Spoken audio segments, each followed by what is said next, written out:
De acuerdo, pues daremos pie a la segunda intervención.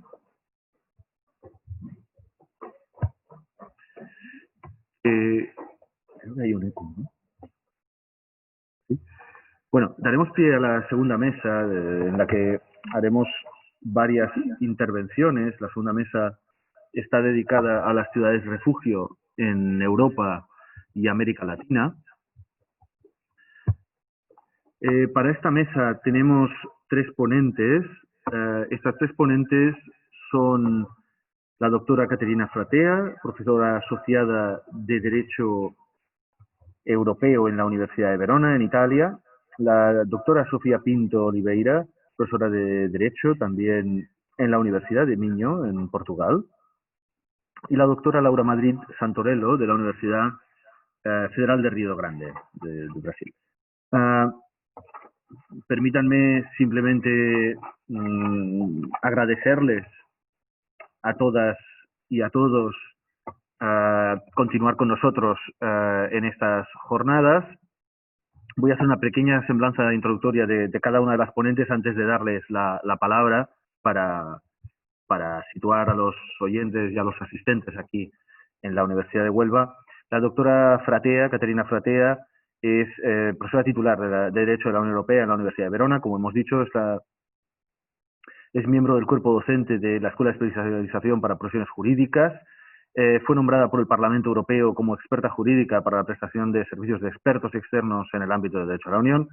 Y entre las actividades que ha desarrollado ha sido trabajo sobre áreas del derecho de la competencia y debo indicar también que trabajos y proyectos relacionados con el derecho internacional privado, concretamente sobre el ámbito de familia. Simplemente añadir que es abogada del Colegio de Abogados de Verona, por tanto también tiene una experiencia práctica.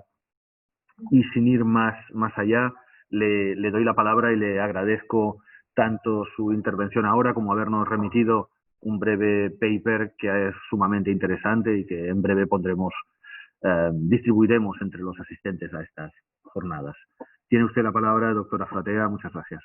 Muchas gracias a usted, profesor. Muchas gracias de verdad por la invitación, a usted, a Nuria.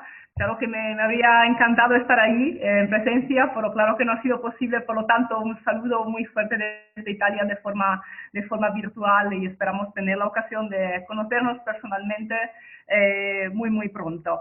Y de todas formas, enhorabuena por la organización, porque creo que la verdad es súper importante seguir adelante con la organización de estas iniciativas, compartiendo ideas, reflexiones.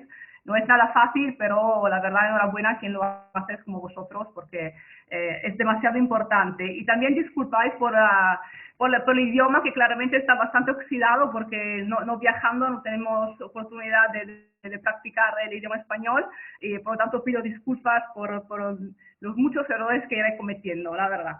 Y escuchando todas las ponencias anteriores, es que la escuché con mucha admiración, porque he oído de experiencias muy interesantes a nivel local, como claramente es el enfoque de este seminario, y tratando de comparar lo que va pasando en España, como la experiencia de Cataluña, de los Países Vascos, y lo que pasa o no pasa en mi país. La verdad que me frustra bastante, porque como también ACNUR Italia ha reconocido, la integración en Italia es un punto muy crítico del sistema de migración y de acogida. Es uno de los principales puntos críticos del sistema de asilo.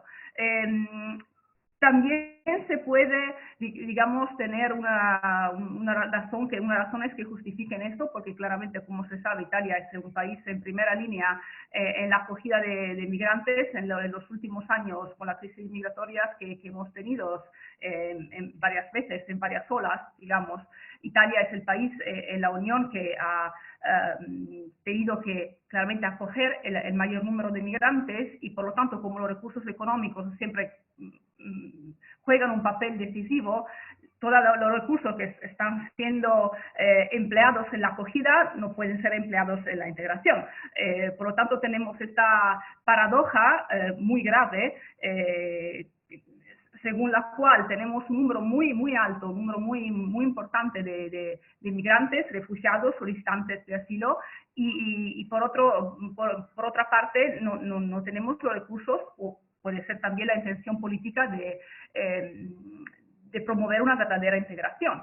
Y como también ACNUR Italia, como mencionaba antes, ha establecido, se trata de trabajar, y ACNUR Italia lo está haciendo, trabajar con actores gubernamentales y no gubernamentales para, digamos, mejorar las oportunidades de inclusión de los refugiados en las comunidades de acogida y también para luchar contra la xenofobia. Y para luchar y para lograr este objetivo se trabajan con los ministerios, en particular ministerios de educación, ministerios de trabajo y políticas sociales y otros ministerios asociados para ejecutar proyectos de sensibilización, integración de los refugiados en el tejido socioeconómico de las comunidades, de los municipios y de las regiones. Y hablamos de proyectos que se ponen en marcha, y en particular lo que pasa en Italia es que hay lo que nosotros llamamos PON, que es un programa operativo nacional, pero que tengo que subrayarlo, es nacional, ahora vamos a ver por qué, encabezado por el Ministerio del Trabajo y las Políticas Sociales, que financia algunas intervenciones, algunos proyectos destinados a la integración de los migrantes, con especial referencia claramente a la integración social, laboral de las categorías vulnerables, mediante la puesta en marcha de itinerarios de atención multidisciplinarios, personalizados, y en particular son proyectos de intervención en el ámbito de la lucha contra la explotación laboral de los migrantes, que en Italia, como creo en otros países, representa un problema sumamente grave. Hablamos de responsabilidades e intervenciones en cada Dirección General de las Políticas de Inmigración e Integración del Ministerio del Trabajo y Políticas Sociales como organismo intermedio, y eso es lo que pasa en Italia. Es que cuando antes se decía en la intervención anterior, sumamente interesante, iluminante, de verdad, que cuando hablamos de inmigración hablamos de una competencia formalmente del Estado, es que en Italia eso se siente mucho, como y también cuando hablamos de proyectos, también los proyectos de integración son proyectos casi siempre, si no siempre, realizados a nivel nacional, a nivel estatal, gubernamental. En particular hablamos siempre de ministerios.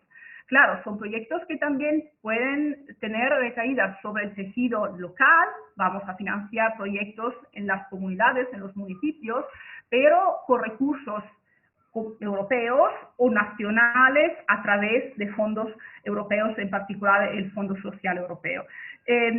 No tenemos eso, porque estaba escuchando antes con mucha admiración las ponencias anteriores, proyectos estructurados a nivel local, a nivel de municipios. Eso es algo que manca. Puede ser que sea un problema de recursos, como decía antes, puede ser que sea un problema de escasa valentía, escasa voluntad política de hacerlo, pero es algo que en Italia no está pasando, a pesar del hecho que el número de las personas que necesitarían integración es bastante, sino muy alto. Y como lo que pasa en Italia, en mi país, es que hablamos de proyectos encabezados por la gran parte por el Ministerio del Trabajo y de las Políticas Sociales, dentro de este programa operativo nacional que se llama Programa Operativo Nacional Inclusión, el nombre es bastante indicativo, y también Programa Operativo Nacional que funciona únicamente al Fondo de Migración e Integración en materia de asilo, que se llama FAMI. Un proyecto muy importante dentro de este plan operativo nacional fue el proyecto INSIDE, que fue un proyecto piloto desarrollado entre 2015 y 2018, destinado a promover y fortalecer la integración social y laboral de los titulares de protección internacional, acogido en lo que en Italia se llaman SPRAR, que es un acrónimo para Sistema de Protección para Solicitantes de Asilo y Refugiados. Y es un proyecto que preveía la aplicación de guías integradas que incluyen la definición de un plan de acción individual, la oferta de una serie de medidas activas de política laboral, orientación, entrenamiento, formación, y también la participación en una pasantía de 6 meses. Es un proyecto que se fundaba, de hecho, en estos instrumentos y se construyó sobre la base de, nosotros la llamábamos nota individual, articulada en 3 componentes diferentes: una asignación a favor del pasante, una contribución a favor del organismo intermediario que propone la pasantía y una contribución a favor de la empresa que acoge la pasantía. Y fue un proyecto que ha contribuido al fortalecimiento de la gobernanza multinivel de la política de integración mediante la participación simultánea de los responsables de la recepción, de la acogida, los sistemas PRAR, que decía antes, los responsables de las políticas laborales activas y los responsables de la intermediación a nivel nacional o regional. Y fue un proyecto financiado por el Fondo Social Europeo que pero terminó en el 2018. Y lo que pasa es, como siempre, también con otros proyectos importantes, es que cuando terminan los recursos externos, el proyecto no se estructura, no se convierte en algo permanente. Es un proyecto de pasantía para los refugiados, los solicitantes de asilo. Fue un proyecto que tuvo mucho éxito en los 3 años en los que se desarrolló, pero al mismo tiempo, cuando llegó a su fin, el proyecto no se puso con otros recursos nacionales o privados, ni hablar. Y por eso esa es la situación bastante típica. También hay otros proyectos que se pueden encontrar, si uno tiene el interés de ir a ver, en el portal de los migrantes del Ministerio del Trabajo y de las Políticas Sociales, y que presentan actividades ejecutadas a nivel local, regional, en las 5 clásicas mini áreas de la escuela: trabajo, integración lingüística, igualdad de oportunidades de género, integración de refugiados. Pero la historia es siempre la misma, que son proyectos que empiezan, encuentran recursos externos y después, una vez finalizados, no se convierten en algo estructurado.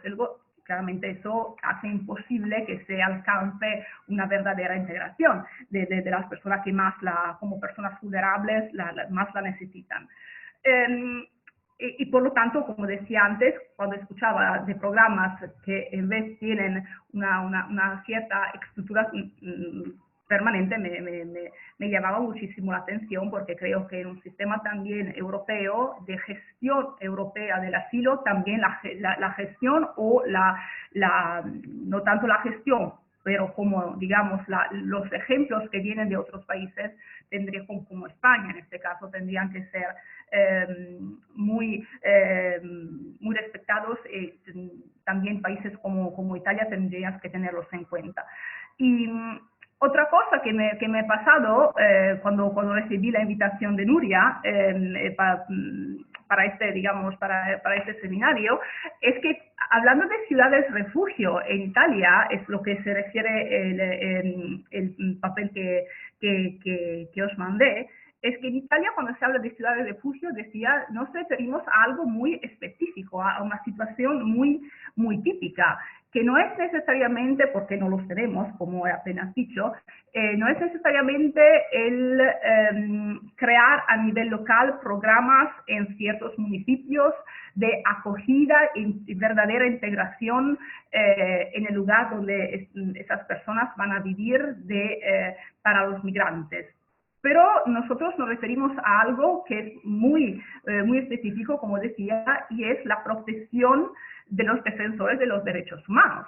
Y las ciudades refugio en Italia se utilizan casi exclusivamente, diría, en relación a esta pequeña, digamos, ese pequeño grupo de inmigrantes, que no hablamos verdaderamente de refugiados, no hablamos de solicitantes de asilo, sino que hablamos de claramente personas que individualmente o con otros actúan para promover y proteger los derechos humanos de manera no directa también de los migrantes. Y lo que pasa en Italia, también digamos, siguiendo, digamos, la Carta de los Defensores de Derechos Humanos, aprobada por la Asamblea General de las Naciones Unidas, las directrices de la Unión Europea, del Consejo de Europa, de la Organización para la Seguridad y la Cooperación en Europa, es que se ha puesto en marcha otro proyecto siguiendo el ejemplo de los Países Vascos, que creo que fue el país que empezó este proyecto en 2012, de ciudades de refugio para acoger temporalmente estas personas que claramente pueden correr peligro en su país de origen. En particular, en Italia tenemos una red muy importante que se llama en italiano In Difesa Di, en defensa de, que es una red de más de 30 organizaciones y asociaciones italianas activas en cuestiones como los derechos humanos, el medio ambiente, la solidaridad, la paz, el desarme, la migración y digamos, una red que se creó bastante recientemente, en 2016, en ocasión, de hecho, de una importante conferencia internacional celebrada en la Cámara de Diputados, y donde asistieron también defensores de los derechos humanos de varios países, como Afganistán, India, Egipto, Irak. Y la red ahora tiene la tarea, el objetivo de sensibilizar a los encargados de adoptar decisiones políticas y a la sociedad civil sobre las posibles formas de apoyar y proteger a los hombres y mujeres que defienden los derechos humanos. En Italia, gracias a esta red, a petición de esta red, también la Comisión de Asuntos Exteriores y Europeos, la Cámara de Diputados en 2017 aprobó una resolución sobre la protección de los defensores de derechos humanos y también gracias a la presidencia del Consejo de Derechos Humanos de las Naciones Unidas, por la que Italia fue elegida en 2018 para el trienio 2019-2021, Italia se ha comprometido a priorizar durante su mandato la protección de estos defensores de los derechos humanos. Y es bastante importante este papel de Italia en el Consejo de Derechos Humanos de las Naciones Unidas en este trienio, porque el año anterior, en 2017, el entonces relator, que no es el actual, pero Michel Port, relator de las Naciones Unidas con mandato para la protección de los defensores de los derechos humanos, había estado en Italia y en esa ocasión había criticado públicamente, muy amargamente diría, el ataque que los defensores de los derechos humanos de los migrantes en nuestro país recibían. Y claro, en Italia creo que se sepa, como puede ser que no es una peculiaridad italiana, pero la migración es el tema político cotidiano, como especialmente antes de la pandemia en particular. Claramente la pandemia ha cambiado todos los intereses prioritarios, pero antes de la pandemia no había día en los que el debate político no hablaba de migración, en términos no siempre positivos, claramente casi nunca positivos, y en términos muy restrictivos. Y también se veían, se asistía a ataques a los defensores de los derechos humanos casi cotidianos, como decía, muy amargamente. Y el relator de las Naciones Unidas, el año anterior que Italia fuese elegida a la presidencia del Consejo de Derechos Humanos, había criticado esa situación italiana, y esto abrió una ventana de trabajo para las organizaciones de la sociedad civil italiana muy importante. Y gracias a esto, y gracias también a la aprobación de la resolución que decía antes por la Cámara de Diputados, se empezó a involucrar a la sociedad civil en la construcción de estos proyectos y en particular el proyecto Shelter Cities, ciudades de refugio, y han surgido, gracias a esto, redes de ciudades de refugio con programas de protección promovidos por las autoridades locales y las organizaciones de la sociedad civil para proporcionar alojamiento temporal a los defensores de los derechos humanos fuera de su país y permitirles reanudar la lucha no violenta por los derechos humanos una vez que hayan cesado las amenazas. Estas iniciativas son instrumentos claramente de apoyo y solidaridad internacional que contribuyen tanto a proteger la vida y la integridad física de esas personas como a apoyar a los procesos de protección de los derechos humanos en sus lugares de origen. En este sentido, la verdad que también es un centro muy importante a nivel académico, que no pertenece a mi universidad, pero por honestidad intelectual tengo que decirlo, porque desarrolla un trabajo verdaderamente admirable, que es la Universidad de Padua, el Centro Universitario de Derechos Humanos, que trabaja muy activamente con la red en defensa para promover este programa de ciudades de refugio, de Shelter Cities, que gracias a la promoción y a la sensibilización de estos sujetos a nivel local se está alargando mucho.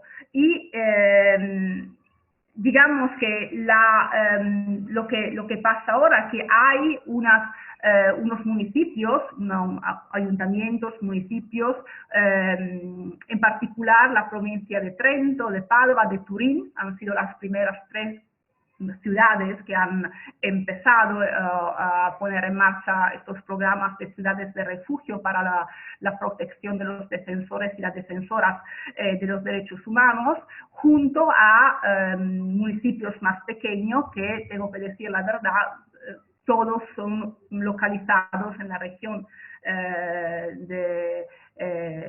donde se encuentra la universidad y la Universidad de Padua también, que es la región Véneto, la región del norte. Y eso que se ve también es que de momento es un fenómeno localizado muy en el norte de Italia, más que en el centro y en el sur. Ahora se está hablando de un compromiso de la ciudad de Milán, que sería importantísimo claramente también a nivel político y como a nivel también de recaída internacional de estos programas, pero todavía, digamos, el Ayuntamiento de Milán no ha aprobado ninguna moción específica. Y con la aprobación de esta moción en las ciudades, los ayuntamientos, los municipios, se comprometen a promover oportunidades de estudio, capacitación, intercambio de experiencias entre las autoridades locales, las organizaciones de la sociedad civil, las universidades, sobre la función de las autoridades locales en la protección de los defensores de los derechos humanos, promover las escuelas de todos los niveles de enseñanzas, iniciativas de sensibilización, activar programas de protección para los defensores de los derechos humanos, reforzando la iniciativa en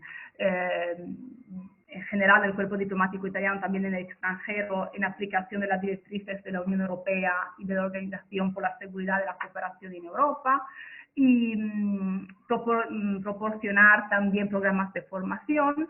Y eso es lo que pasa. Es digamos, una realidad relativamente reciente, porque empezamos en 2016 y, como os decía antes, hasta ahora solamente 3 son las ciudades de una cierta dimensión que han aprobado mociones en sus ayuntamientos para poner en marcha programas para calificarse como ciudades refugios para los defensores de los derechos humanos. Otra perspectiva que sería interesante subrayar para ver, digamos, cómo la sociedad civil se involucra en la protección de los refugiados, no tanto en la integración, porque, como decía antes, la integración se ve como algo que pertenece o que es de competencia de los ministerios. Por lo tanto, no hay programas que, como se decía, el enfoque no bottom-up no se ve mucho en mi país. Lo que, por ejemplo, la sociedad civil se puede ver involucrada, y hay un proyecto muy importante sobre eso. No es tanto la integración cuanto la acogida, porque se trata de un proyecto para instituir corredores humanitarios para los refugiados, y es un proyecto piloto llevado a cabo por la comunidad cristiana, de verdad, que la comunidad de Sant'Egidio, que ahora se ve presente en más de 70 países en el mundo, y es un proyecto completamente autofinanciado, en este caso, y claramente el principal objetivo es evitar los viajes con embarcaciones en el Mediterráneo, que, como sabemos, como Italia sabe muy bien, ha causado un número muy elevado de muertes, y impedir la explotación de los traficantes, y conceder a las personas en condiciones vulnerables una entrada legal en el territorio italiano con visado humanitario y la posibilidad de solicitar posteriormente el asilo. Es un proyecto muy importante que se ha puesto en marcha también desde el 2016, y que ha hecho posible que más de 2.800 personas sirias, por la mayoría, llegasen a Italia de forma legal. Otra cosa en las que a nivel muy local se puede ver en Italia es también la protección, que también se puede, digamos, referir a lo que decíamos antes, la protección de los defensores de los derechos humanos. Es también la red Académicos en Peligro, que es otro digamos, proyecto que ve involucradas las universidades, en particular también la Universidad de Verona, de la que provengo yo, pero no solo esa, la Universidad de Bologna, Brescia, Cagliari, Milán, Macerata, Turín, Padova, y claramente una red de universidad, que la red italiana, de la red más claramente extensa internacional de escuelas at risk académicos en peligro, fomentando la coordinación nacional encaminada a poner en práctica iniciativas conjuntas para proteger a los académicos en situación de riesgo y sin libertad académica o de investigación en su país. Y yo diría que estas son las cuatro perspectivas de las que se puede hablar, digamos, ¿no? Como ciudades refugio, pero es un concepto que en Italia se ve relacionado únicamente a los defensores de los derechos humanos, y en relación a los cuales también tenemos esta red internacional de escuelas at risk.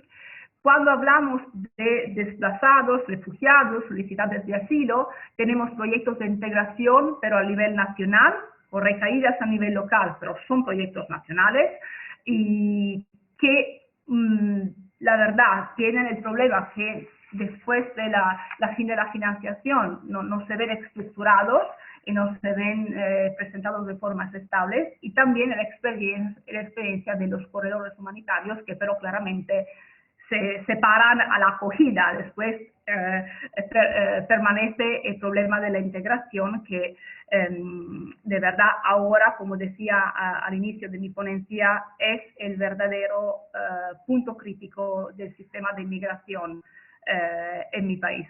Muchas gracias por su atención.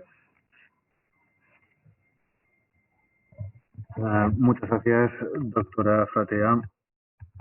Vamos a dar la palabra ahora a la doctora Sofía Pinto Oliveira, que es licenciada en Derecho por la Universidad de Coimbra, doctorada por la Universidad Nova de Lisboa, que es una experta en Derecho de Asilo desde hace muchos años, colaboradora habitual en este ámbito con varios grupos de investigación en España, y que actualmente es investigadora en el Centro de Investigación para la Justicia y la Gobernanza en la Universidad de Minho. Sin mayores preámbulos, le agradecemos mucho el intenso trabajo que nos ha remitido, intenso y extenso trabajo que nos ha remitido como base, ¿no?, de su intervención, Y sin muchos más preámbulos, Sofía, muchas gracias por estar aquí. Muito obrigada, David. Muito bom dia. Eu começo por pedir desculpa por não falar castelhano. Vou falar em português. Vou ter o cuidado de falar o mais lentamente que conseguir, mas caso haja alguma dificuldade em entender, peço-vos que me parem, me façam um sinal que tentarei ajustar o ritmo da apresentação ao público e a esta minha incapacidade de me dirigir a vós em castelhano. As minhas primeiras palavras são, obviamente, para agradecer o convite, agradecer à organização, agradecer pessoalmente à Núria, ao David e também à Lúcia Padilha, que foram os contactos que me permitiram estar aqui hoje. Agradeço-vos muito e agradeço a todas as pessoas que já intervieram até agora. Tem sido um debate muito rico e tenho aprendido muito. Por isso, muito obrigada a todos. Eu decidi dividir a minha apresentação em 4 pontos, em 4 momentos. Num primeiro momento farei uma introdução em que essencialmente apresentarei uma caracterização breve da situação do asilo em Portugal. Num segundo momento falarei sobre a organização territorial administrativa em Portugal, para se perceber como é que as cidades se integram nessa organização. Depois falarei sobre o papel das autarquias locais na definição das opções políticas em matéria de asilo e o último ponto tem a ver com os programas de acolhimento planeado e o papel, diria mesmo, o protagonismo que os municípios têm tido nesses programas. Quer programas de reinstalação, que pelo que percebi em castelhano se chama reassentamento, quer nos programas de recolocação, que pelo que percebi em castelhano se diz reubicación. Por isso, são termos que tentarei aqui manter no horizonte, mas que fica já advertida que há diferenças nos termos entre o português e o castelhano nesta matéria. Ora bem, vamos então ao primeiro ponto, um ponto introdutório sobre alguns dados da situação do asilo em Portugal. Bom, no que diz respeito a Portugal, e ao contrário do que se passou, por exemplo, no caso espanhol, não houve propriamente cidades que se tenham autoproclamado como cidades de refúgio. As cidades têm sido, em geral, atores discretos em matéria de acolhimento dos refugiados em Portugal. Veremos que essa situação está em vias de alteração, que nos últimos 4 anos há dados novos nesse domínio, mas creio que a ideia geral continua a manter-se.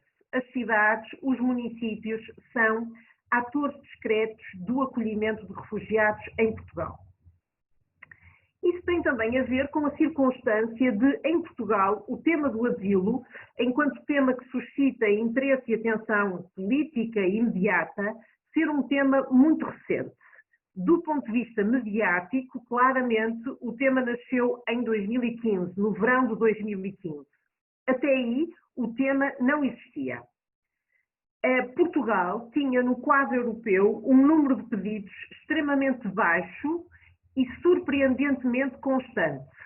Se analisarmos os dados dos pedidos de asilo entre 1994 e 2014, portanto, durante 20 anos, houve uma variação mínima do número de 200 pedidos por ano. Portanto, é um número muito baixo, 200 pedidos por ano, e um número surpreendentemente constante. Por isso, mesmo quando Portugal se tornou um país atrativo para a imigração, o que acontece essencialmente a partir dos anos 90, da última década do século passado, e mesmo tendo havido em Portugal, como noutros países, oscilações nas políticas relativamente à imigração, ora mais abertas, ora mais fechadas, essas oscilações não se refletiram numa maior pressão sobre o sistema de asilo. Isto até 2014. Portanto, até 2014, aquele sistema que se verifica muitas vezes de vasos comunicantes, quando se aperta o sistema de imigração, há uma tentativa de criar maior pressão sobre o sistema de asilo. Em Portugal, isso não se verificava de todo. O número de pedidos de asilo era muito baixo. A situação começa a alterar-se em 2015. Em 2015, Portugal recebeu perto de 700 pedidos de asilo. Não é um número muito significativo, mas do ponto de vista relativo, marca um crescimento importante. Em 2016, recebeu 1.194 pedidos, 1194, segundo os dados do relatório estatístico do Observatório para as Migrações.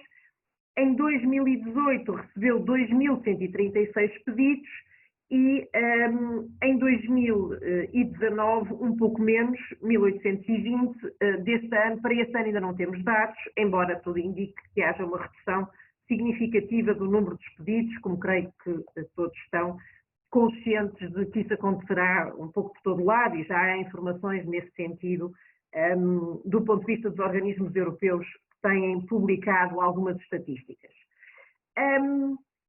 Uma curiosidade também é que em Portugal as nacionalidades mais expressivas do ponto de vista dos pedidos são diferentes da maioria europeia. Isto é, em 2019 a nacionalidade mais expressiva foi Angola, seguida da Gâmbia, Guiné-Bissau, Guiné e em quinto lugar a Venezuela.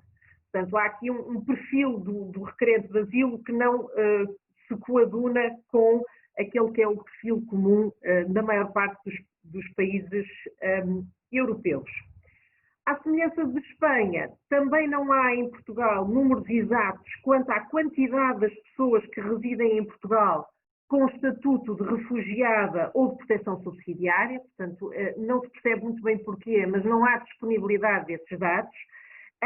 Há uma aproximação que aponta para 2.500 pessoas a residirem em Portugal com esse estatuto, sendo relevante a quantidade de pessoas provenientes da Ucrânia que em Portugal vivem com estatuto de proteção subsidiária. Quanto à repartição geográfica, quer dos pedidos de asilo, quer dos refugiados residentes, também não há dados significativos sobre o tema. Sabemos que até 2015 havia uma concentração massiva em Lisboa, na área metropolitana de Lisboa, e isso devia-se a vários fatores. Em primeiro lugar, Lisboa é o aeroporto português que concentra mais voos internacionais, e depois a própria organização administrativa e social canalizava as pessoas para Lisboa. O CPR, que é a entidade, o parceiro operacional do Acnur em Portugal, está sediado em Lisboa e tem a sua ação muito concentrada na zona de Lisboa, e por isso havia vários fatores que apontavam e que conduziam a uma concentração massiva na área de Lisboa. Depois vamos ver que a partir de 2015 vai iniciar-se um processo de desconcentração, mas já falarei melhor sobre isso. Vamos então passar para o segundo ponto, em que então pretendia tratar das atribuições das cidades e do acolhimento dos refugiados.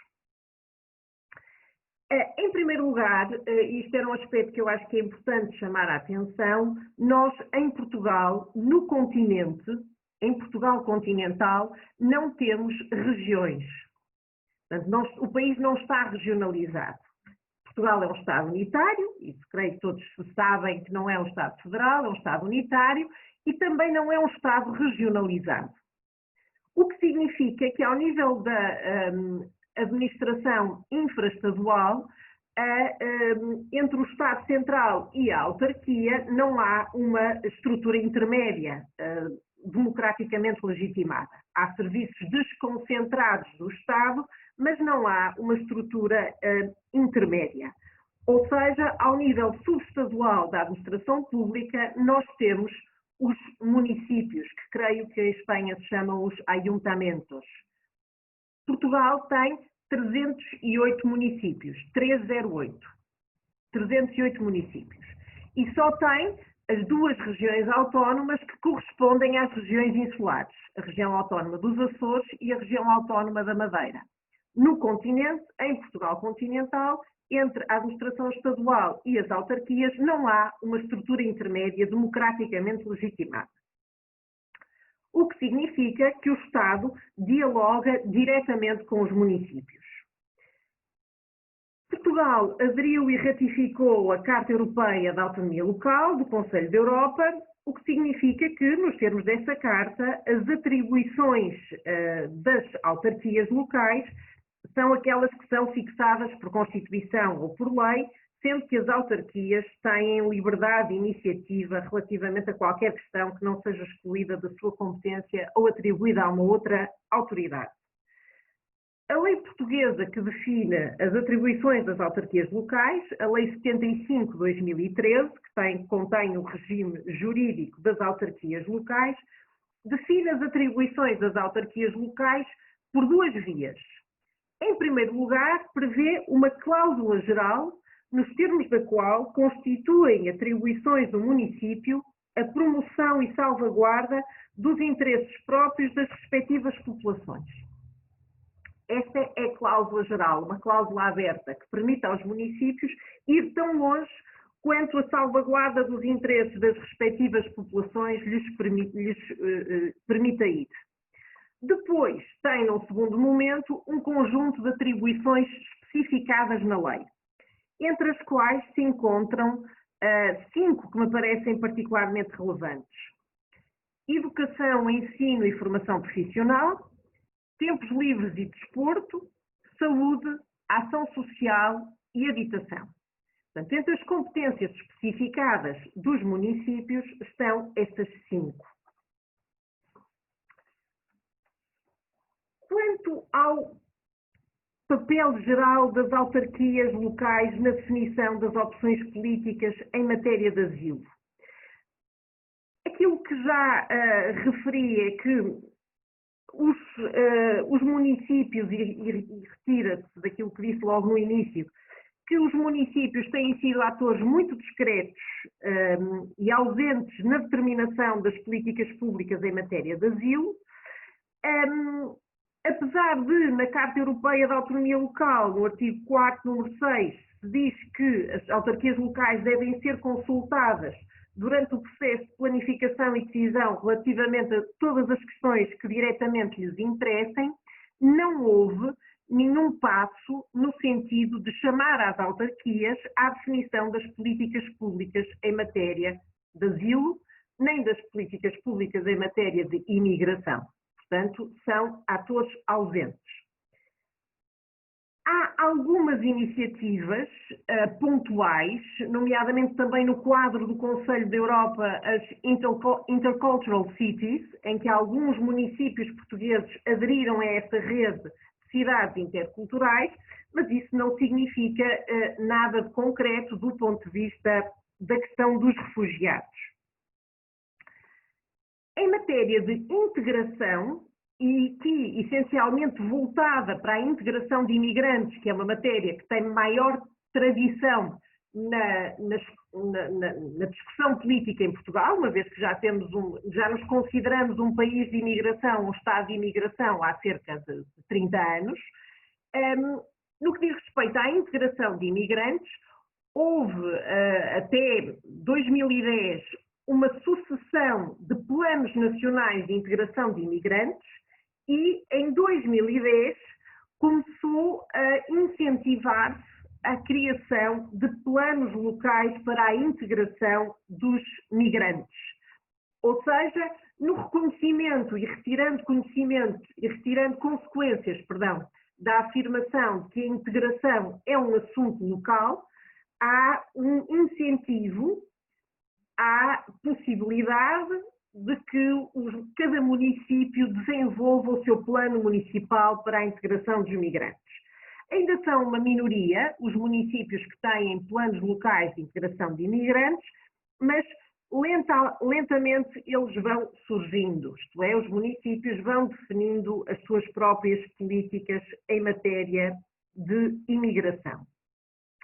Na maior parte desses planos, as questões do asilo não merecem consideração autónoma. Isto é, os planos que são conhecidos e que são publicados dirigem-se genericamente à questão dos imigrantes, mas não têm consideração autónoma dos problemas ou das necessidades ou dos desafios concretos dos refugiados. Ou seja, em geral, as autarquias locais não são vistas como parceiros para a definição das opções políticas em matéria de asilo.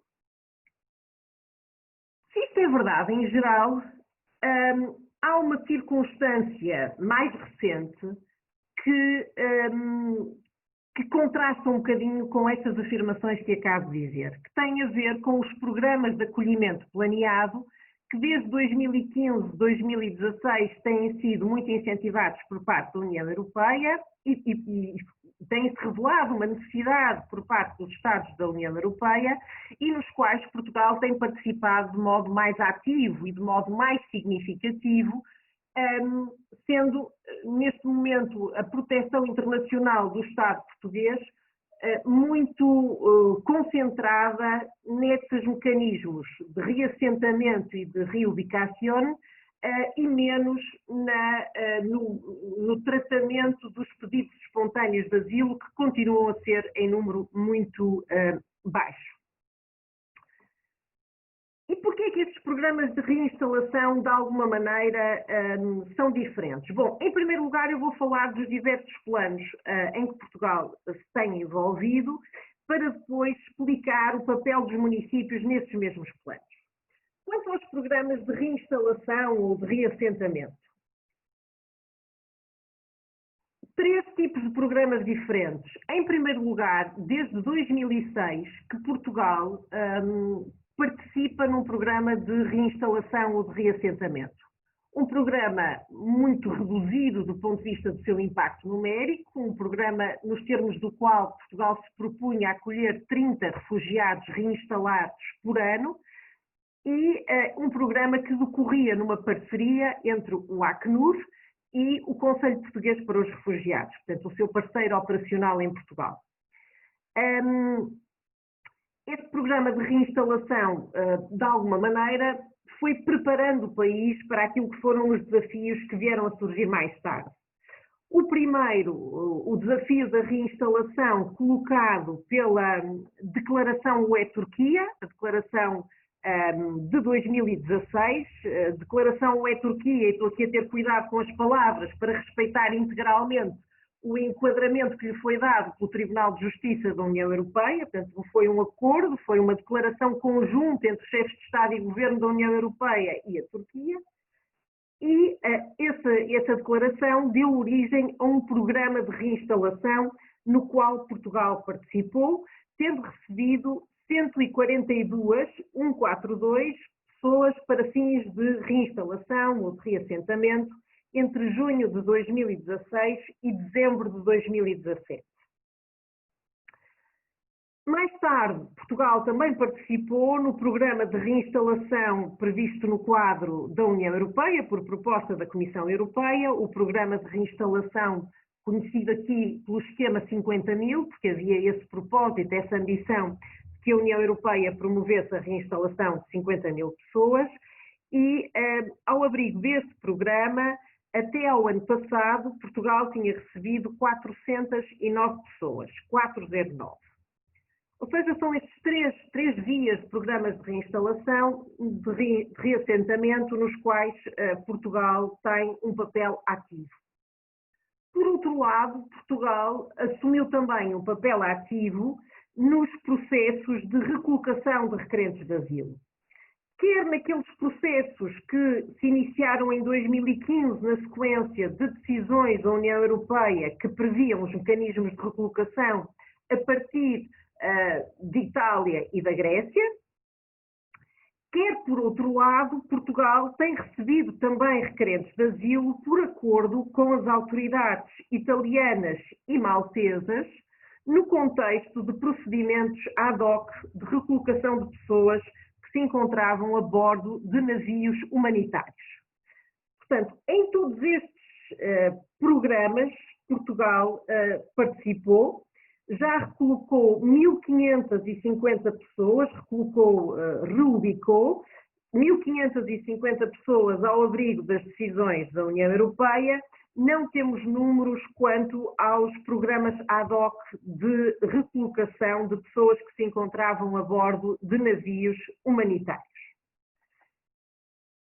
Estes programas de recolocação, e Portugal foi dos primeiros países a disponibilizar-se para receber uma cota significativa, atendendo à dimensão do país, de requerentes de asilo, solicitantes de asilo que se encontravam em Itália e na Grécia. Portanto, neste processo de fazer Portugal participar destes mecanismos de recolocação, foi decidido pelo Governo Central celebrar um memorando de entendimento com a Associação Nacional dos Municípios Portugueses. Isto é, foi num sistema de colaboração top-down o Estado Central que propôs às autarquias locais, aos municípios, aos ayuntamentos, que se disponibilizassem para colaborar com o Estado Central no acolhimento de requerentes de asilo. E por isso a situação em Portugal de colaboração das autarquias no processo de recolocação de requerentes de asilo, de solicitantes de asilo, é muito diferente da situação, por exemplo, do município de Barcelona, que, como foi bem explicado, há um statement político de dizer: nós somos uma cidade de refúgio, nós vamos acolher refugiados e fazê-lo de alguma maneira contra o Governo Central. Aconteceu em Barcelona, acontece e tem um impacto particular que municípios da Polónia decidam ser também cidades de acolhimento de refugiados, ou cidades da Alemanha do Leste decidam afirmar-se como abertas a requerentes de asilo e a refugiados. Em Portugal não foi nada disso que aconteceu. Em Portugal, as cidades que se disponibilizaram a acolher refugiados ou requerentes de asilo fizeram-no respondendo a um desafio do Estado Central. Nessas parcerias que foram desenhadas entre o Estado Central e os municípios que se disponibilizaram para acolher requerentes de asilo, e estamos aqui a falar essencialmente num primeiro momento dos processos de reubicação, portanto os processos de recolocação, a política de reubicação teve 4 prioridades essenciais. Primeiro, a preferência por territórios de baixa ou média densidade. Isto é, territórios que ficam longe dos grandes centros e que são territórios, de alguma maneira, ameaçados por uma certa forma de desertificação populacional e que foram considerados prioritários para esses processos. Depois, aquilo que também aconteceu noutros locais, como já aqui ouvimos falar, a criação de consórcios entre diversas instituições locais no sentido de garantir o apoio às pessoas recolocadas. Depois, a obrigatoriedade de fazer uma consideração integrada, tendo em conta alojamento, alimentação, emprego, educação, saúde e língua.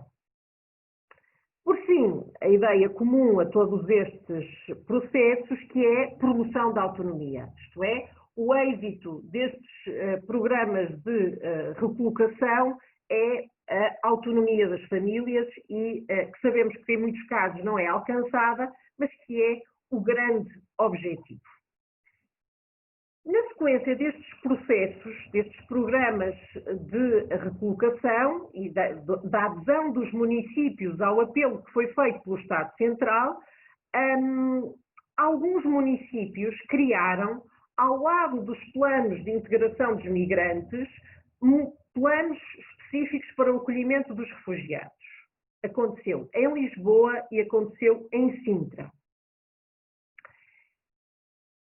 Em todo caso, esse processo de recolocação criou ou abriu espaço para um protagonismo crescente dos municípios em matéria de refugiados. E este protagonismo, alcançado através do programa de reubicação, de recolocação, foi depois estendido aos planos de reinstalação. E os planos de reinstalação, ou os programas de reinstalação, de reassentamento, que surgem na sequência da declaração UE-Turquia e depois também na sequência da decisão da Comissão Europeia de abrir em larga escala processos de reassentamento, estes programas de reassentamento e reinstalação beneficiaram dessas parcerias que se tinham criado para os programas de recolocação, onde esses programas de reinstalação mais os programas de recolocação vêm trazer para o centro do debate político, também em Portugal, o papel dos municípios em matéria de asilo. É uma discussão recente, não encontrei muitos textos que se dediquem a essa matéria, mas vemos, apesar de tudo, alguma tendência para não perder de vista, na análise dos problemas do asilo, esta questão dos diversos atores que podem estar envolvidos, entre os quais as cidades. Inclusivamente, na sequência destes planos de reinstalação e de recolocação, houve uma tentativa de criar protocolos que permitissem a criação de uma rede de autarquias locais solidárias com os refugiados. Não é uma iniciativa que me parece que tenha muita consistência neste momento, mas é uma tentativa de alguma maneira, dinamizar estruturas locais e apelar à colaboração das autarquias, dos municípios com a causa dos refugiados. Penso que em Portugal ainda não foi feita a avaliação que é devida relativamente a esta dimensão da política de asilo dos últimos 5 anos, isto é, saber se foi ou não uma boa política esta desconcentração por diversos municípios. A minha percepção enquanto cidadã, sem estudos que sustentem essa mesma posição, é uma percepção ambivalente. Isto é, eu acho que, por um lado, estes municípios de baixa densidade ou de média densidade apresentam vantagens do ponto de vista, por exemplo, da habitação e do ensino, porque é mais fácil encontrar vivenda, encontrar acesso à habitação, e é mais fácil encontrar lugares nas escolas não sobrelotadas indo para estes municípios de baixa densidade, mas depois torna-se muito complicado garantir em municípios muito pequenos, e temos em Portugal municípios que aderiram a estes programas que têm 5.000, 10.000 habitantes, conseguir por parte desses municípios, por exemplo, estruturas que garantam o ensino da língua. E por isso há aqui, esta é uma abordagem meramente pessoal, cívica, empírica, penso que importa repensar bem estas questões.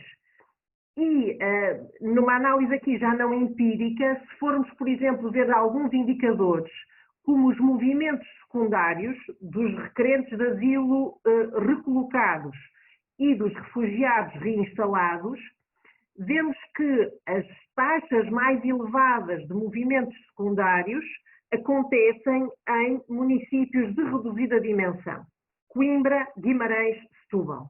São os 3 municípios que têm movimentos secundários na ordem dos 80%, ou seja, não conseguem fixar os requerentes de asilo e os refugiados que aí são recolocados ou reinstalados. Entretanto, apareceu o David, eu não sei se já estou a exagerar no tempo. Sim? Pronto. Então vou passar à síntese conclusiva. Bom, o que é que me traz dizer sobre esta questão? Esta semana, ao estar a ler a Spiegel desta semana, vem um artigo muito interessante, uma entrevista muito interessante a Gerhard Knaus, que foi um dos mentores da declaração UE-Turquia, e ele defende que que a Europa, perdão, a União Europeia, se deve empenhar mais na reinstalação de refugiados, reassentamento de refugiados. Que há aqui claramente uma necessidade de fazer disso um dos eixos fundamentais da política europeia em matéria de proteção internacional. E cita, aliás, e foi por isso que me lembrei desta entrevista, o modelo canadiano, que o David referiu logo na sua intervenção inicial, das sponsorships. É algo que ele vai, usando o seu poder de influência como consultor dos governos europeus, vai promover, isto é, ideias como a que a Catarina Fraté falou, da comunidade de Sant'Egidio, que se propõe patrocinar e assumir responsabilidades no acolhimento de grupos de pessoas que se encontram em campos de refugiados ou que se encontram com o estatuto de refugiado fora da União Europeia. Se esta política vingar, e esperemos que sim, porque me parece que é importante que vingue, e que a União Europeia aprofunde o seu compromisso com a reinstalação, penso que é da maior utilidade manter este tema no nosso alcance. Isto é, as cidades são atores fundamentais para promover estas sponsorships e para assumir um papel empreendedor no acolhimento de pessoas carecidas de proteção. E é por isso que vejo aqui uma possibilidade de futuro, sobretudo, e nesse aspecto as considerações iniciais do David pareceram muito pertinentes, no que diz respeito à definição de políticas de acolhimento planeado. Sejam políticas de reinstalação, sejam políticas de reubicação. Muito obrigada.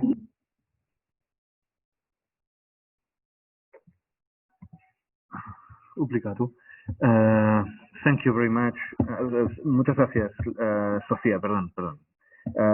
Muchas gracias, Sofía, por esta presentación que cubre muchísimas más dimensiones que solo la estrictamente local. Nos ha dado un marco general muy interesante de la gestión del refugio en Portugal. Voy a dar sin mayor pausa la palabra a la doctora Laura Madrid, que, como he dicho antes, es doctora en Derecho por la Universidad de Río Grande do Sul y magíster o máster, ¿no?, en Derecho Internacional Público por el University College of London y que es miembro de la cátedra Sergio Vieira de Mello y colaborador del Grupo Asesor Jurídico de Migrantes y Refugiados, para que nos hable un poco, tal y como nos ha escrito en su breve paper, bueno, breve porque los hemos pedido breves, no porque el suyo fuera breve, disculpa, sobre el papel, ¿no?, de las ciudades solidarias, ¿no?, en esta red propiciada por ACNUR, pero también interesantes iniciativas de varias ciudades, en particular creo que nos hablará del caso de Porto Alegre. Pero sin mayor prolegómeno, por favor, doctora Madrid, adelante. Hola, ¿me escuchan? Sí. Hola, buenas tardes, buenos días. En primer lugar, me gustaría agradecer por la invitación de la profesora Nuria, profesor David, y de la Universidad de Huelva, y decir que me hace mucha ilusión participar de este seminario, y he escuchado charlas muy interesantes de todos las compañeras y los compañeros que han hablado hasta ahora. Bueno, yo también me tengo que disculpar por el idioma, porque sabes que yo hablo portuñol, así que voy a intentar hablar un poquito de castellano, pero es una mezcla del castellano perfecto de la doctora Fratea y del portugués de la doctora Oliveira. Entonces, si me equivoco, perdónenme. Bueno, yo también organizé mi charla en cinco partes, pero muy breves. La primera cosa que me gustaría abordar es el contexto brasileño y latinoamericano de tratamiento de inmigración y acogida a las personas migrantes y refugiadas. Voy a hablar un poquito también del marco de la Declaración de Cartagena, porque ahí también hay un tema muy importante que es la ampliación de la definición de refugio que tenemos en el continente latinoamericano. Y claro, eso solo se aplica ahí en el continente, pero sí que la ACNUR reconoce esta ampliación de la definición. ¿Y por qué hablo de la Declaración de Cartagena? Porque desde la Declaración de Cartagena se origina la idea de ciudades solidarias en América Latina. Entonces es importante porque ahí tenemos una de las soluciones duraderas locales sobre el tema de asilo, ¿no? Hablo un poquito también del programa de las ciudades solidarias en Brasil y específicamente del caso de Porto Alegre. Y tengo que también hablar de la situación actual de Brasil, que se ha cambiado muchísimo porque, bueno, ustedes saben que en América Latina este tema de refugio e inmigración, más que en otros lugares, es un tema bastante politizado. Y tuvimos un cambio muy importante en Brasil recientemente, un cambio político, y esto claro que afectó la posibilidad de tener un programa de ciudades solidarias todavía más grande y importante. Bueno, sobre el contexto brasileño. Brasil ha sido, como todos saben, un país de inmigración. Tenemos muchas personas de muchos lugares, pero a partir de la década de 60 hasta los años 2000, Brasil se ha convertido en un país de emigración.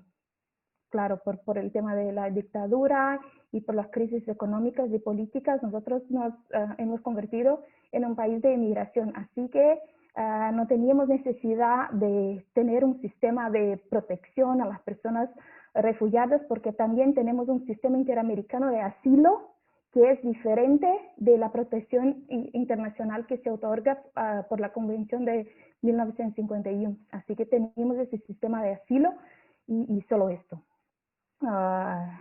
Y ahí en esta primera fase de acogida de migrantes y personas asiladas o refugiadas, teníamos una fase que era más basada en el asistencialismo, donde las organizaciones de la sociedad civil, especialmente las iglesias, atendían a necesidades puntuales de personas que necesitaban de protección. Pero claro, no se hablaba todavía de protección internacional, no ya la garantía de derechos, sino que algunos programas muy puntuales.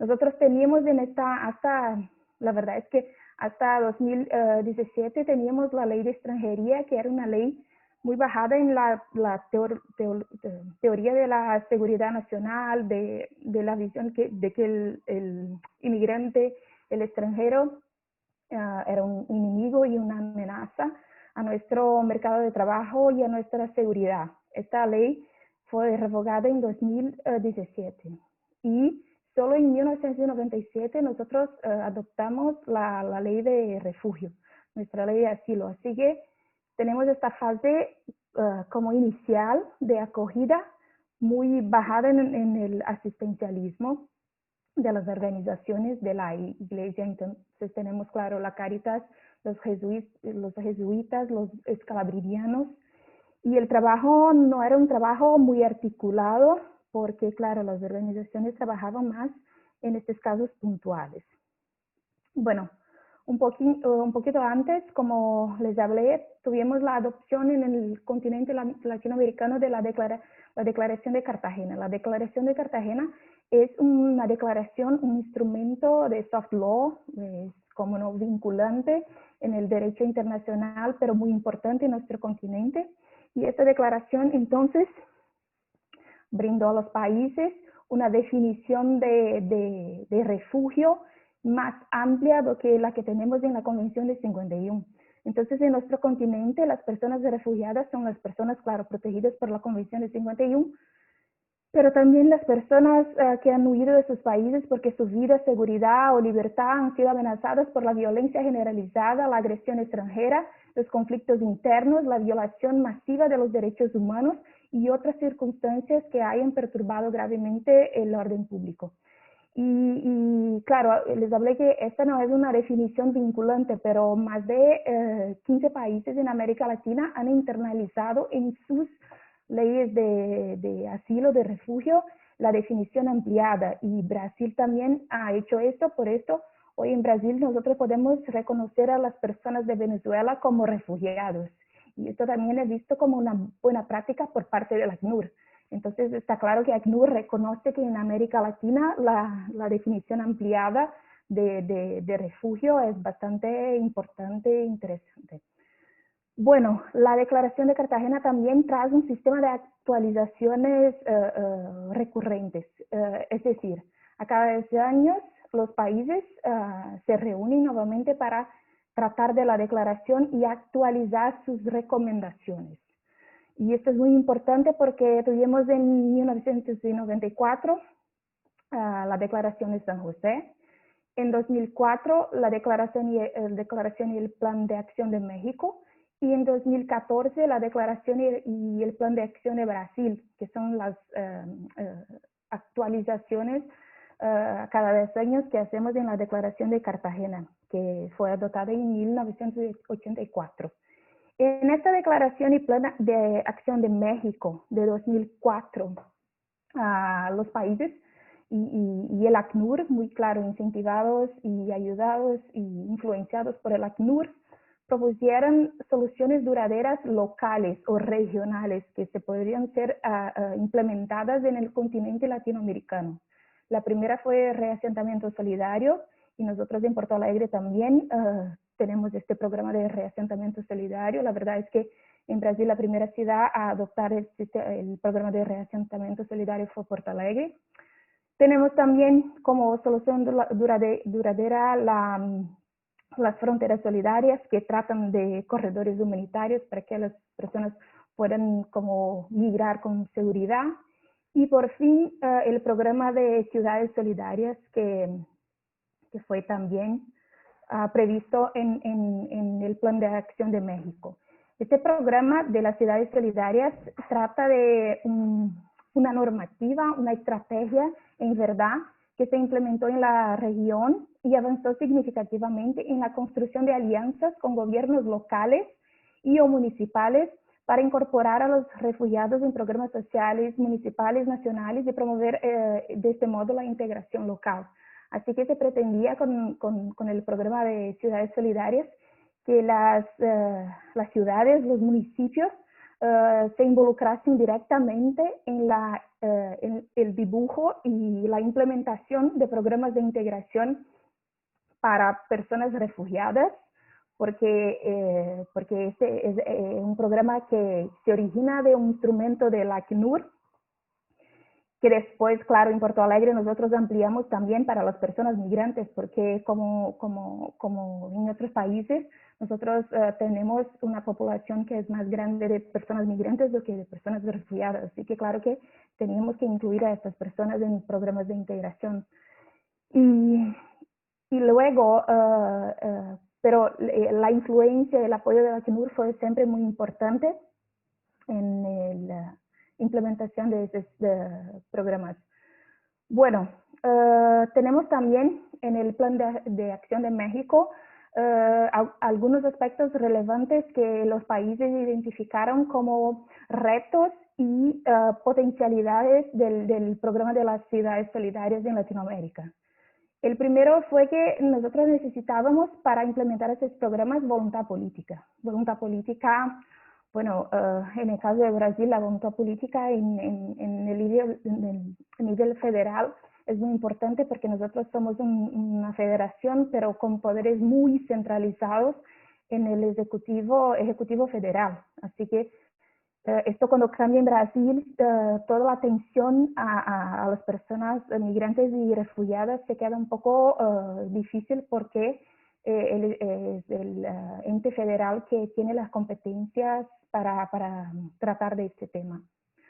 Bueno, entonces voluntad política esencial. La segunda, fue identificado que en Latinoamérica los países tenían falta de recursos y de experiencia del aparato estatal para lograr éxito en esta meta. Entonces necesitábamos identificar y crear recursos para estos proyectos y también formar personas que pudieran trabajar en este tema.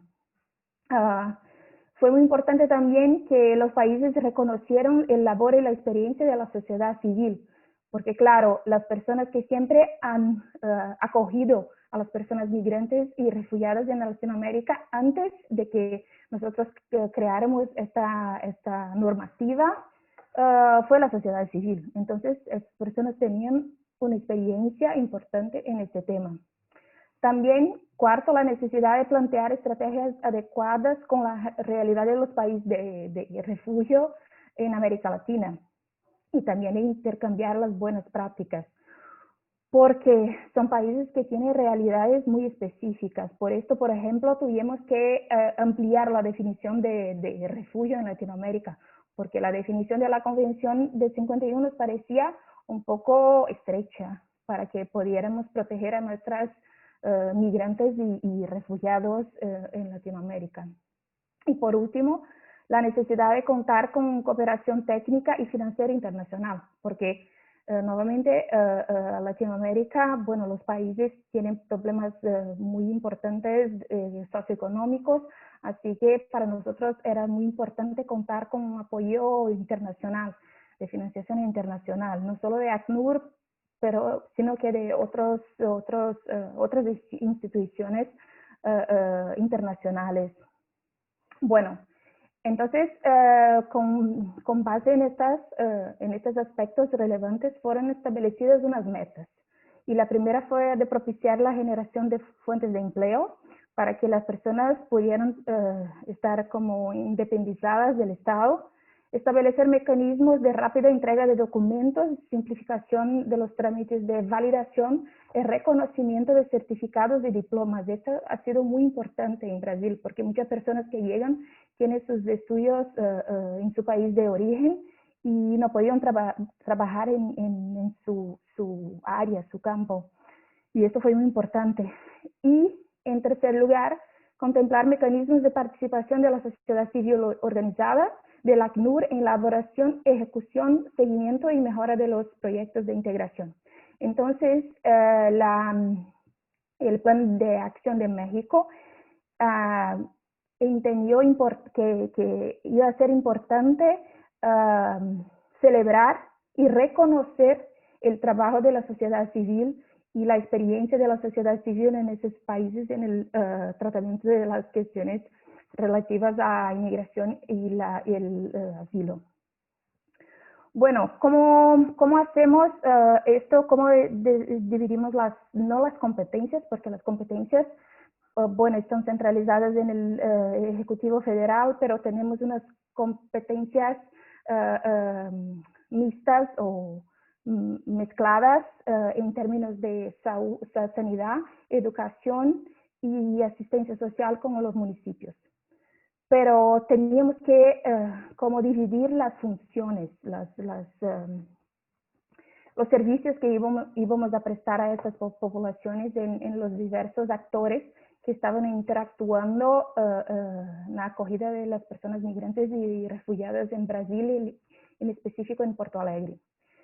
Entonces, cuando tratamos de fuentes de empleo, tenemos ayudas del Estado, entonces del gobierno federal, de los gobiernos estaduales y de los gobiernos municipales, las empresas privadas y el sistema S brasileño, que es un sistema de organizaciones que brinda cursos profesionalizantes de industria y comercio a las personas que no tienen trabajo. Cuando tratamos de la documentación, de la necesidad de la documentación más rápida y simplificada a las personas migrantes y refugiadas, y también de la validación y reconocimiento y homologación de certificados de profesionales, las universidades públicas y la sociedad civil trata de estos temas. Y cuando tratamos de la participación de la sociedad civil organizada desde la ACNUR en la elaboración, ejecución, seguimiento y mejora de los proyectos de integración, fueron creados algunas organizaciones para tratar de este tema. Tenemos en 2014 la creación del Foro Permanente de Movilidad Humana en el estado de Río Grande do Sul, de donde yo vengo. También de comités estaduales y municipales de atención a migrantes, refugiados, apátridas y víctimas de trata de personas. El foro permanente es una agenda de reuniones donde se dibuja estrategias a la acogida e integración de las personas migrantes y refugiadas y apátridas en el estado de Río Grande do Sul. Los comités estaduales y municipales de atención a inmigrantes y refugiados son más organizaciones ejecutivas, donde con estas directrices del foro permanente se establecen estrategias específicas de acogida e integración de personas refugiadas y migrantes en el estado de Río Grande do Sul, en la ciudad de Porto Alegre. Y ahí están presentes todas las ONGs de la sociedad civil, el Estado, principalmente con la participación de la Defensoría Pública de la Unión, que es un órgano del Poder Ejecutivo, pero que defiende los derechos de las personas migrantes y refugiadas cuando hay situaciones de violación, por ejemplo. También hay participación de la ACNUR en estos comités y de la academia, de las universidades, porque nosotros en Brasil tenemos una participación muy importante de las universidades en la acogida y la integración de las personas migrantes y refugiadas, justo porque tenemos también la implementación del programa de la cátedra Sergio Vieira de Mello, que es como un trabajo en conjunto con el ACNUR, donde desarrollamos acciones de enseñanza, investigación y proyectos con la población migrante y refugiada en todo el territorio brasileño, y tenemos también en la ciudad de Porto Alegre. Bueno, ¿por qué Porto Alegre se ha declarado una ciudad solidaria? Porto Alegre es la capital del estado de Río Grande do Sul, se ubica en el sur de Brasil, tiene frontera con Uruguay y Argentina. La ciudad tiene más de 2 millones de habitantes. Ahorita mismo las cifras no son muy exactas, como han hablado los compañeros, porque es difícil saber, pero tenemos cerca de 35.000 inmigrantes en Porto Alegre, cerca de 1.000 migrantes se encuentran en situación de vulnerabilidad extrema. Muchos viven por la calle sin asistencia. Y es importante subrayar que la crisis económica que se ha producido en Brasil desde 2016 hizo con que la mayor parte de los migrantes que estaban en pueblos más pequeños en el interior del estado se movieran para la capital del estado, que es Porto Alegre.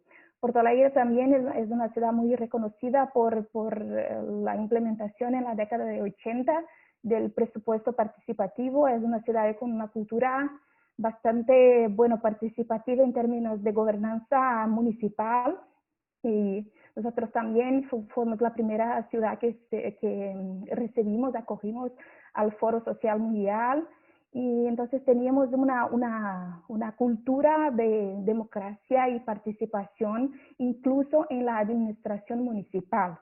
Esto desafortunadamente en los últimos años ha cambiado un poco, pero la cultura en la ciudad todavía creo que permanezca.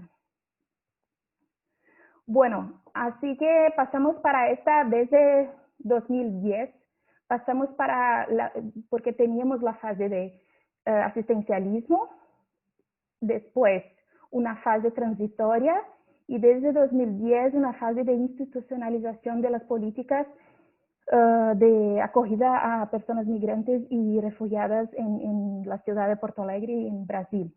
Entonces tenemos, como les he hablado, el Foro Permanente de Movilidad Humana, el Comité para la Asistencia de Migrantes y Refugiados del Estado de Río Grande do Sul, y el Comité Municipal para Asistencia también de las personas migrantes y refugiadas, apátridas, víctimas de trata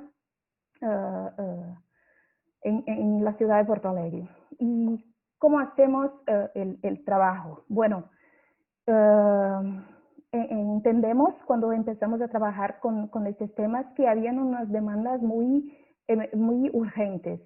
Y la primera fue la documentación rápida, así que se encargó la Policía Federal de Brasil, porque en Brasil no tenemos una autoridad civil que acoja a las personas migrantes y refugiadas.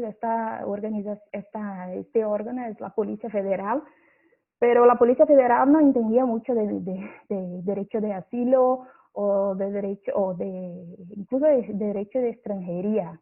Así que intentamos hacer muchos talleres y workshops, formación con los agentes públicos para que pudieran enterarse de que trataba el estatuto de la persona refugiada y la ley de extranjería en Brasil. Luego había una necesidad de información de los inmigrantes y de las personas refugiadas con respecto a sus derechos, porque no sabían que tenían derecho a sanidad pública, a la educación pública, a integración en el mundo de trabajo. Así que la sociedad civil, a través de las ONG, se encargó de hacer también talleres y formaciones a esas personas para que pudieran informar sobre sus derechos. Muy importante también las clases de lengua, y de esto también se encargó la sociedad civil y las universidades también, brindando cursos de lengua brasileña.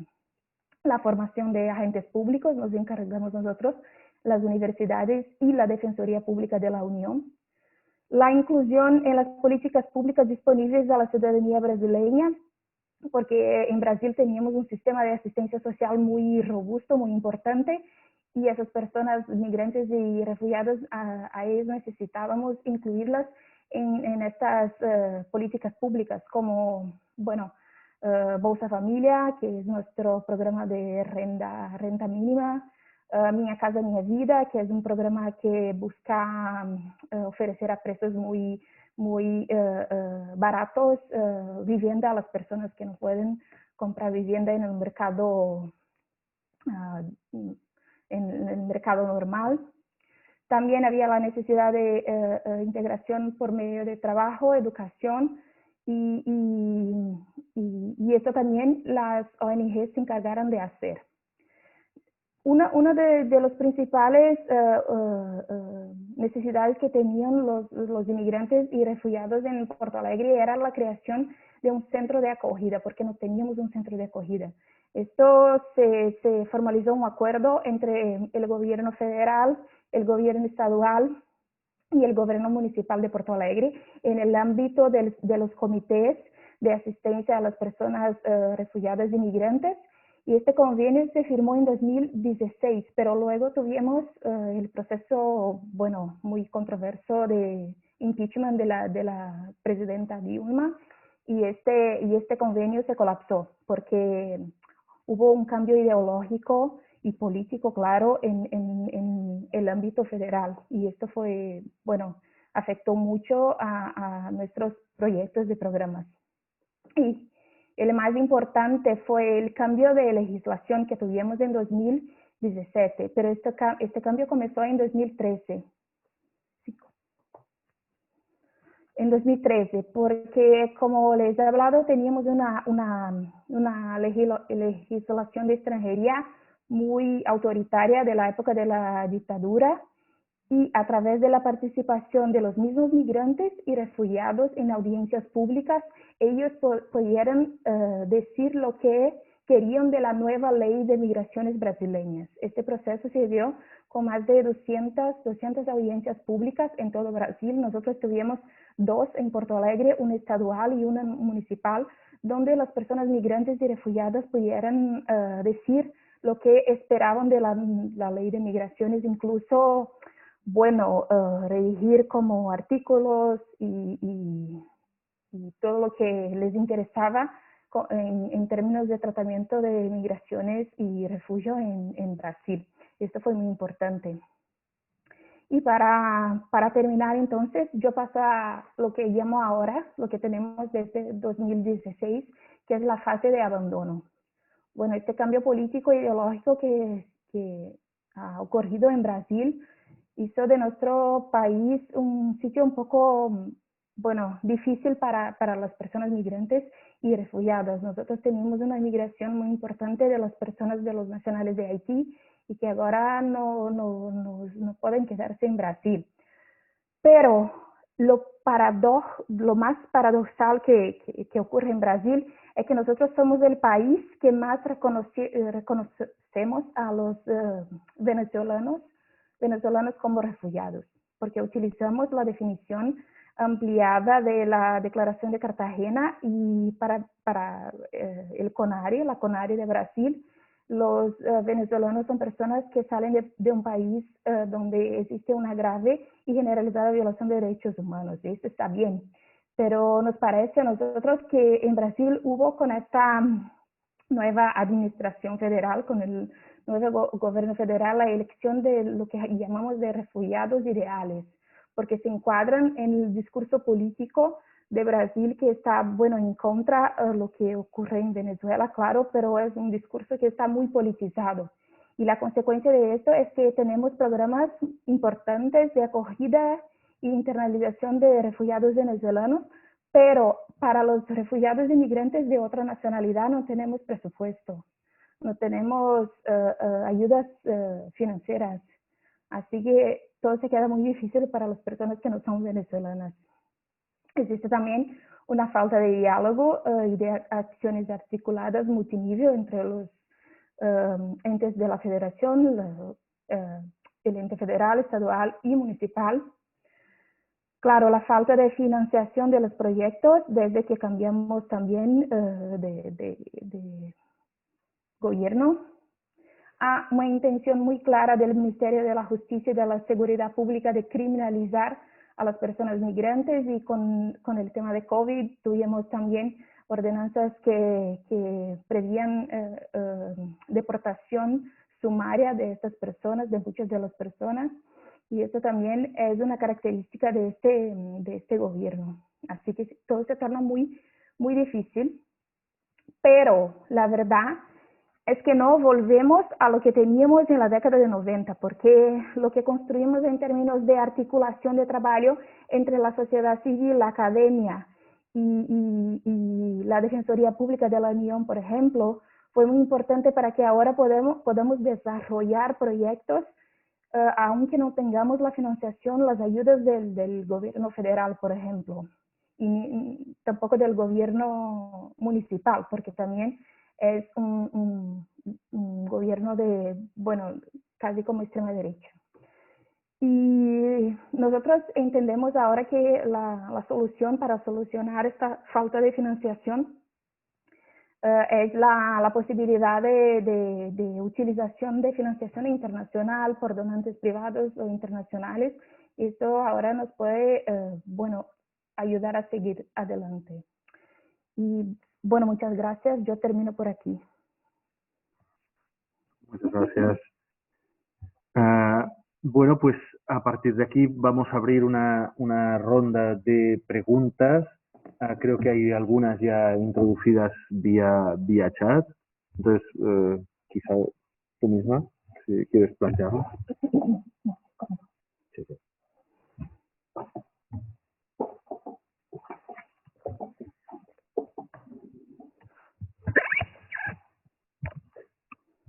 Bueno, aprovecho también para agradecer a las ponentes su intervención, primero por haber aceptado la invitación y haberla hecho en estas circunstancias, de esta forma, y con todas las dificultades que ha implicado el idioma, ¿no?, para alguna de ellas.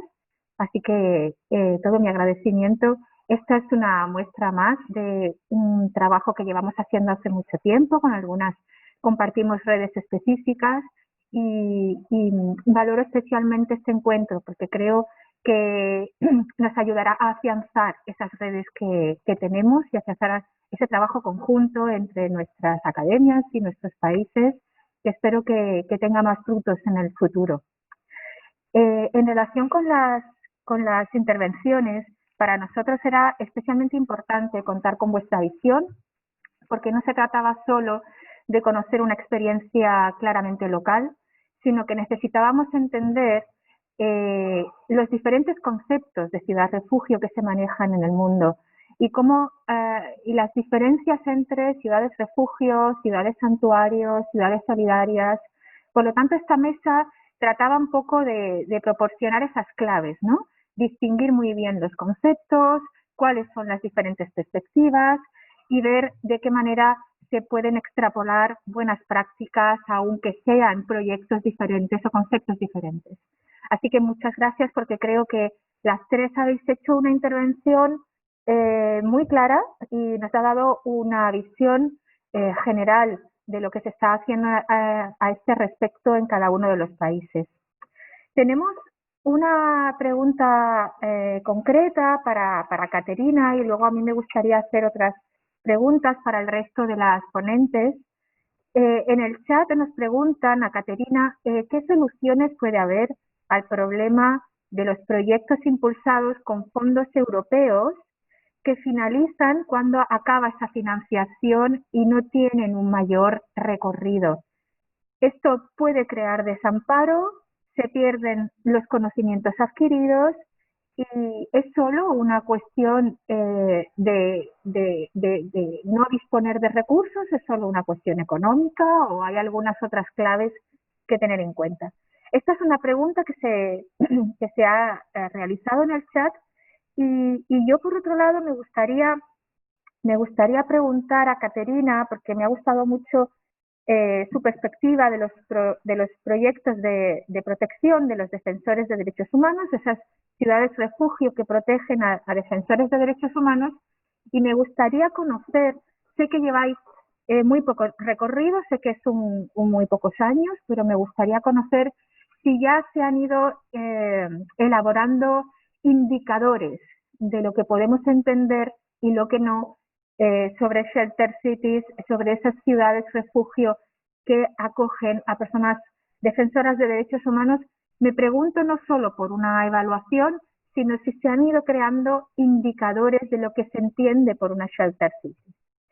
Por otro lado, me gustaría también preguntar a las doctoras Pinto y a la doctora Madrid, a nuestras queridas Sofía y Laura, me gustaría preguntarles más que por la gobernanza multinivel, más bien por la gobernanza multiactor, porque es verdad que la gobernanza multinivel es diferente en estos países, pero los problemas derivados de la gobernanza multiactor son los mismos, porque seguimos contando con la colaboración entre municipios, las organizaciones no gubernamentales, que adquieren una responsabilidad determinante en estas situaciones.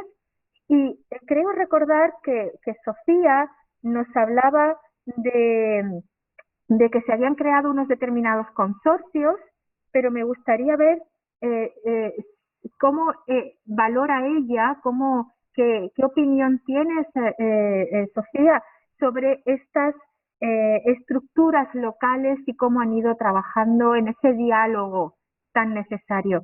Y en relación a Laura también es una pregunta muy similar, porque ella nos ha hablado de los foros permanentes. Si no me equivoco, también imagino que en Porto Alegre existe ese foro donde se reúnen las ONG, pero me gustaría saber si está de alguna manera esa estructura de trabajo institucionalizada, formalizada, y de qué forma en esa institucionalización, de qué manera se incorpora que sean las personas refugiadas las que participan, ¿no?, en esa necesaria participación de las personas refugiadas. Y si me permitís, la última pregunta sería nuestro colega David Moya, ¿quiere hacer otra más? Sí. Yo quería preguntar, sobre todo en el caso de Portugal, que tiene algunas iniciativas en las que el propio gobierno ha activado reubicaciones voluntarias, si bien que selectivas, fuera del marco europeo de reubicación. Si en ellas han participado los municipios, como en el caso del País Vasco nos adentaba Caterina, que estaban involucradas desde, digamos, un conglomerado desde una especie de compact, ¿no?, de administración autonómica, diputaciones y local. Solo por saber ese entramado en que lo has recibido. No sé si en la sala alguien más quiere formular una última pregunta. De acuerdo, pues serían estas 4 preguntas. Podéis intervenir como queráis. ¿Quién quiere empezar? Puedo empezar yo si queréis, siguiendo el orden. Caterina, muy bien. Sí, empezando, Nuria, muchas gracias por la pregunta en el chat. Sí, creo que es el problema de los problemas, claramente, ¿no? Y cómo se hace cuando un proyecto se terminan los recursos y no tenemos más. Es un problema porque esta gestión a nivel solamente, digamos, nacional, ministerial, gubernamental, hace que lo que pasa sea exactamente esto. Lo que pasa es que no solo se pierden conocimientos, se pierde la organización que se había construido en el territorio a nivel local, se pierden las colaboraciones. Este proyecto de lo que hablaba antes, el proyecto Inside, que era proyectos de formación, ¿no? de los migrantes, era un proyecto que tuvo mucho éxito y no se presentó otra vez exactamente por ese motivo. No creo que el motivo sea solo económico, porque nunca el motivo es solamente económico, pero eso es mi opinión personal, no puedo decirlo a nivel general, es mi opinión personal. Claro que creo que en Italia hay una situación que no es muy equilibrada, porque todo es sobre la acogida y muy poco sobre la integración. No que la acogida funcione perfectamente tampoco, a decir toda la verdad, pero hay de hecho ahora muy poca inversión en la integración. Eso es un problema de verdad sumamente grave. Y hay esta gestión sin perspectiva, porque vamos de cada 2 años en cada 2 años, cada 3 años en cada 3 años, según la duración de los diferentes proyectos, y no hay una visión más larga de perspectiva, y eso claramente se pierde muchísimos recursos de todo tipo, económicos, de conexión con el territorio y de todo tipo. Por lo tanto, sí, puede ser que también hay un elemento de falta de voluntad política, porque también por parte de los municipios, las realidades locales, se ve como una tarea del gobierno, ¿no? No como una tarea también de cada uno de los actores que operan en el territorio. Eso también es un problema por parte de las administraciones, pero claramente los recortes han pasado en Italia también, y los recortes han golpeado particularmente la política de integración de los migrantes. Eso es bastante claro. Y por lo que concierne tu pregunta, Nuria, indicadores para, digamos, definir una ciudad de refugio, se ha entendido bien. Y, digamos, la experiencia es todavía muy reciente para hacer esto con precisión, digamos. Lo que se requiere es algo por parte de los defensores de los derechos humanos, porque para solicitar protección y ser alojados temporalmente en una ciudad de acogida deben cumplir unos criterios que antes no había mencionado por cuestión de tiempo. Claramente implementar un enfoque no violento del ejercicio de la defensa de los derechos, digamos, que se vea amenazado claramente, pero estar dispuesto también de volver a su país de origen, estar dispuesto a hablar públicamente de su experiencia de los derechos humanos en su país, y también algo como unas, digamos, condiciones muy prácticas, como hablar un inglés básico, porque claramente no se pueden hacer programas en la ciudad de acogida.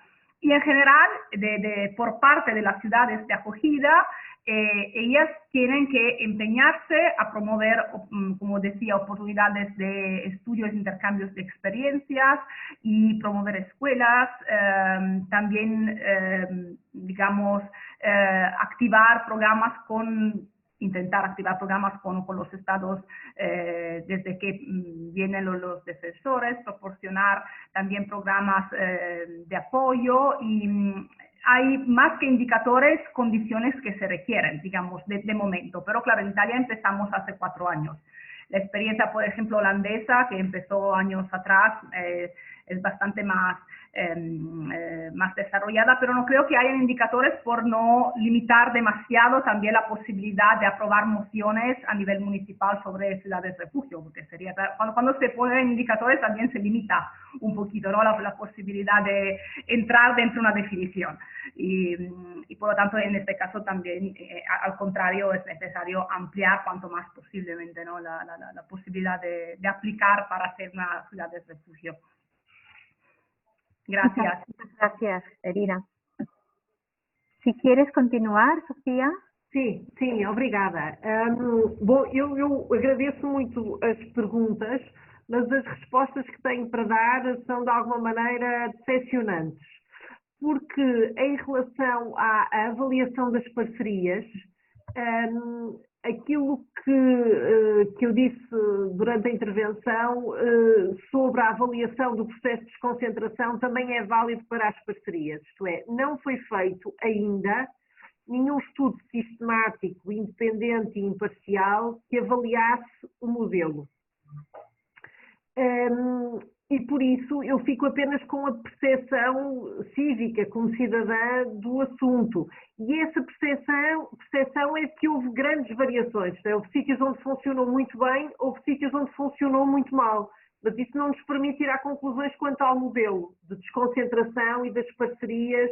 E também uma coisa muito importante que falava o Ramon Sanaúja, que é a questão de saber se os fundos foram bem canalizados. Essa eu acho que é uma questão central aqui, saber se os fundos são bem canalizados ou se poderia haver outro modelo de condução do processo através da atribuição desses fundos. Se deviam ser as autarquias o maior papel nesse domínio, se deviam ser as instituições parceiras, enfim.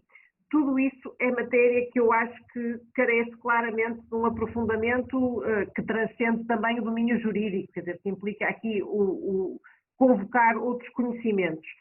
À questão do David, também a resposta vai na linha daquilo que eu já disse na intervenção, isto é, os municípios em Portugal tiveram um papel ativo, protagonista, crescente, mas não proativo. Isto é, nunca houve um município que, à semelhança do que foi referido no caso do País Basco, tivesse chegado à frente e dito: nós queremos acolher as pessoas que se encontram naquele barco e por isso vamos criar condições, o governo agora que trate de facilitar a sua vinda. Isto não é o modo normal como o governo e os municípios dialogam em matéria de asilo. É exatamente ao contrário, é sempre top-down. Isto é, o governo diz: vamos acolher quem é que está disponível para colaborar connosco neste acolhimento. E isso foi um padrão de relacionamento entre o Poder Central e os municípios que foi seguido nos programas de recolocação, de reubicação, e que foi seguido nos programas de reinstalação, nos programas de reassentamento, em todos eles. Em todos eles. Aliás, da preparação deste seminário e do que estou ouvindo, acho que a nossa função agora na Academia é um bocadinho passar a palavra e perguntar aos municípios porque é que não se tornam mais proativos. E por isso é essencialmente isso que eu levo do estudo que fiz e desta oportunidade, perguntar aos municípios se não querem ter uma voz mais ativa e ser mais proativos nesta matéria. Muito obrigada. Muito obrigada. Muchas gracias. Y Laura, cuando quieras. Sí, bueno, sobre la gobernanza multiactor, ¿no? La verdad es que yo cuando mencioné que desde 2010 hasta 2016 nosotros tuvimos una fase de institucionalización en Brasil, así que creamos el Foro Permanente de Movilidad Humana del Estado de Río Grande do Sul y ya también otros foros en otros estados, y los comités de asistencia también a las personas refugiadas y migrantes y víctimas de trata apátridas. Y estos órganos fueron creados por decretos, así que todavía los decretos están en vigencia. Y esto, aunque ahora tenemos este cambio ideológico y político muy fuerte, muy importante en Brasil, podemos mantener algunas acciones porque estas reuniones o esta agenda está bajada en estos decretos estaduales y municipales. Y claro, si no tenemos lo mismo presupuesto que a lo mejor tuvimos en los años anteriores, esta formalización nos da la posibilidad de seguir con las discusiones, seguir con el trabajo de las ONGs, de la academia y de algunos órganos de Estado como la Defensoría Pública de la Unión, que es un órgano del Poder Ejecutivo, pero que defiende a las personas migrantes y refugiados en casos de violación. Así que mantenemos las reuniones y las estrategias que son importantes para el desarrollo de estos programas de ciudades solidarias, especialmente en Porto Alegre. Muchas gracias. No sé si hay alguna otra cuestión. Bueno, pues entonces vamos a dar por finalizada esta mesa. Quiero reiterar mi agradecimiento. Es siempre un placer, un honor contar con todas las personas que nos han acompañado esta mañana. Hemos aprendido muchísimo. Ahora vamos a hacer un descanso. A las 4:30 volvemos con la tercera mesa, que ya va a tener un ámbito mucho más local, pero en todas estas actividades que son al final de transferencia a la sociedad del conocimiento que generamos en la academia, es importante que dediquen ese espacio también, ¿no?, a las actuaciones y políticas más cercanas a la universidad y a eso vamos a dedicarle la sesión de la tarde. Muchísimas gracias a todas, muchas gracias también a las personas participantes y bueno, nos vemos en un ratito. Gracias.